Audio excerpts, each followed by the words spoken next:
Hi there, another day, another video, and this one is going to be more about the lumbar-pelvic region and the hip and how muscles can become a bit tight or overactive on one side, a bit weak on the other, and what we can do, simple things we can do to rebalance and become more comfortable. So, hope you enjoy. You might remember in the last video, we did a stretch for the hip flexor, which looked a little bit like this sort of position. I want to focus, first of all, on a muscle that is like a hip flexor, but it's a small, sort of additional hip flexor, if you like. We call it TFL, and it sits just around about here where you imagine your jeans pocket would be at the front here, and slightly to the side. And these muscles can become a little bit overactive and tight. If you're a runner or you're training muscle groups that pull up, strong ab work, sometimes these can get a little bit overactive, our little TFL muscles, and we need to calm them down sometimes. If you ever notice a little bit of pain or discomfort in this sort of area, this could help you. If it's not tight or overactive, you probably won't feel anything much when you try this. But what you do is you stand so that you have one foot in front of the other, but instead of a nice wide base of support, which you often do so that we don't lose balance, this time the back leg for the hip that you want to stretch is really right behind the front foot, or if anything, even slightly on the other side. So you will feel a little bit wobbly. You can hold on to a bench or a table or something like that if you like for support. You have your feet turned slightly outwards, you square your hips up, and you just sort of lean forward slightly as if you want this hip to be drawn forwards towards what is the camera for me at the moment. This side I've had trouble with, my little TFL. I had to sometimes calm it down, so it'll probably feel a little bit different this side. So once again, you get into a walk stance. The hip I want to stretch is the foot back behind.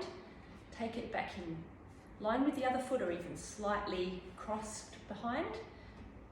Toes turned out, square up the hips, and then just a slight lean forward, like I'm trying to draw my hip towards the camera. With that one, I just feel something a little bit different, a little bit of a pull through here. But if you've got a tight overactive TFL, you'll feel it in this position. Don't push too hard if you can. If it's a little bit uncomfortable, just very, very gently. They're a touchy little muscle. These TFLs are touchy, so just if it is a bit sore, if it is a bit tight, stretch very gently, just hold. Another thing to keep in mind with the TFL, if it's been tight and overactive, a great way to deal with that is to focus on the activity of your glutes, recruiting those glutes, and we did some of that in video 2, so you can always go back to those exercises that we did, lunges, etc. If you're activating the glutes properly, that can help to dampen down the activity of TFL. Another muscle that is in the region of the glutes, but it is actually not a gluteal muscle, is called piriformis. It's another small muscle that tends to get overactive and try and do the job of the glutes when the glutes are not recruiting properly. So go back to the glutes and once again fire them up. But to stretch piriformis is a good idea, so I'll show you that one next. You get down on the floor, hopefully your dog's not in the way, and you lie with your feet flat, your knees bent, cross your leg that you want to stretch over, ankle over the knee, and then you just lift up the grounded foot and pull the whole lot towards you, just keeping your hips square. And as you bring your feet or everything towards you, you can feel a really strong stretch in the butt and the side of the bum. If you don't feel very much, you're pretty comfortable, then just tilt towards the opposite shoulder. Bring your, in this case, my right knee towards my left shoulder as a secondary stretch. That little angle on it is sometimes really helpful. And so if I show you the other way, ankle over the knee, bring the whole up towards you, and you can also use your hand to pressing it out to the side, and then bring in this case my right knee towards me. And then if I'm having trouble getting a good stretch, or I want to try a secondary stretch, just that little angle where I bring my left knee towards my right shoulder, and all the stretching should be in the bum.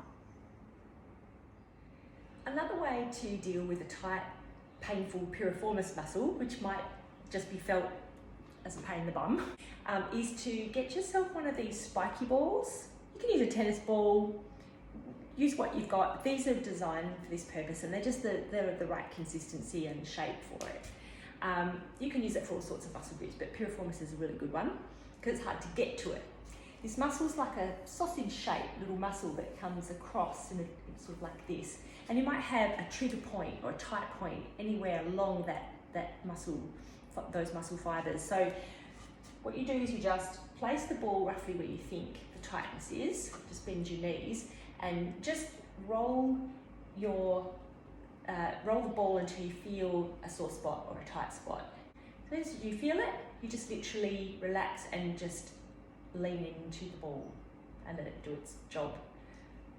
It will feel uncomfortable, so you just take a deep breath and relax as much as you can and just try and hold it there for a good 20-30 seconds. And it's quite normal to get a little bit of travelling discomfort down the side of the leg. Don't be worried, that's just normal. Try both sides. Usually with piriformis discomfort, it's one side or the other, but it's good to compare sides.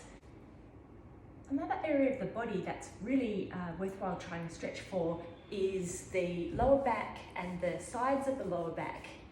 Muscles called quadratus lumborum and other layers back there can become really tight, especially from a lot of sitting.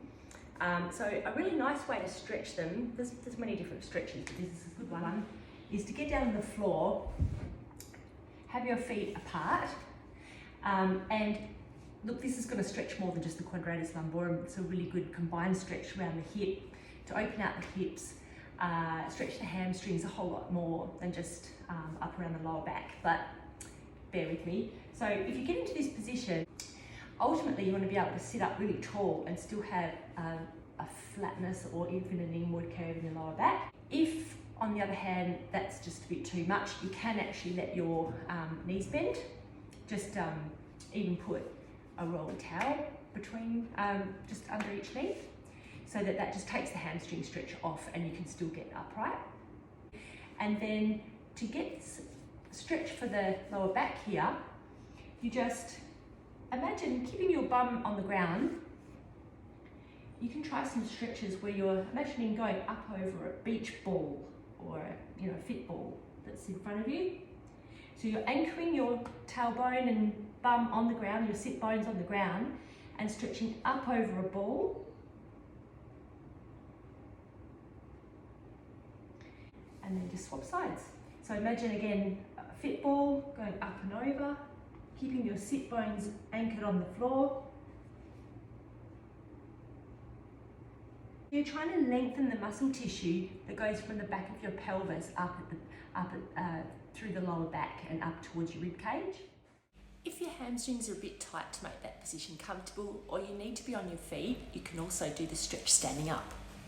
But if you are on the floor and you want a more intense stretch for your hamstrings, forget about trying to anchor the sit bones and just try and get down to the leg a little bit more. So this side it looks like this.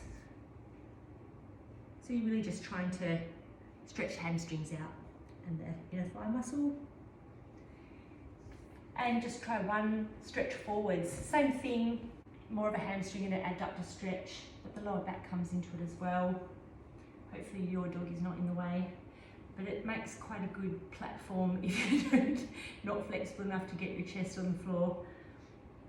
Then your dog can be quite handy. Or you can try to stretch past him, depending on how flexible you are.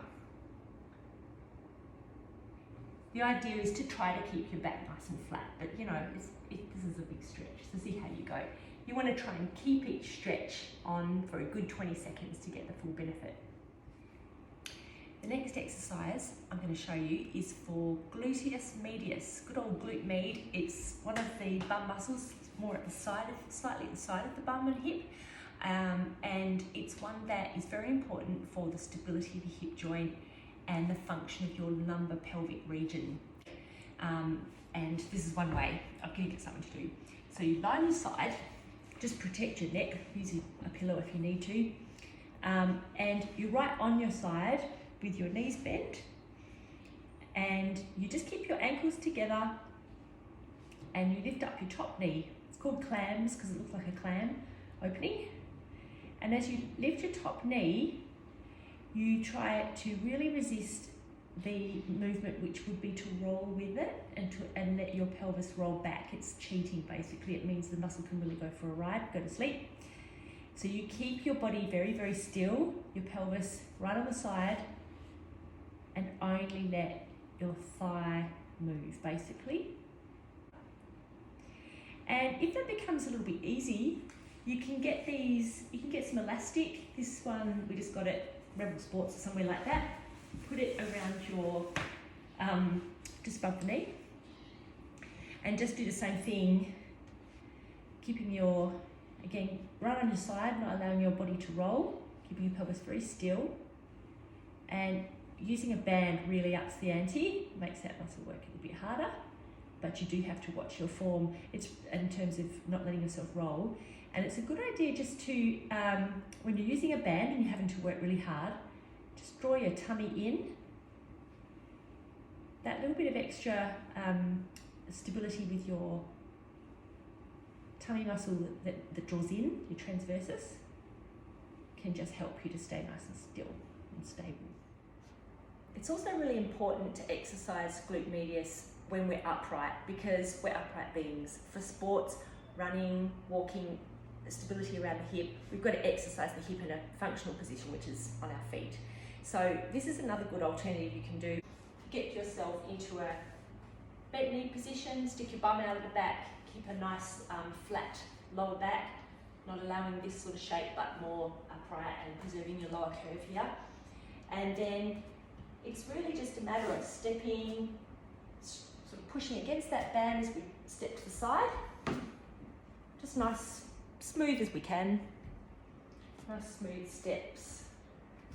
Each time you push against that band, you'll feel that activity in the glutes.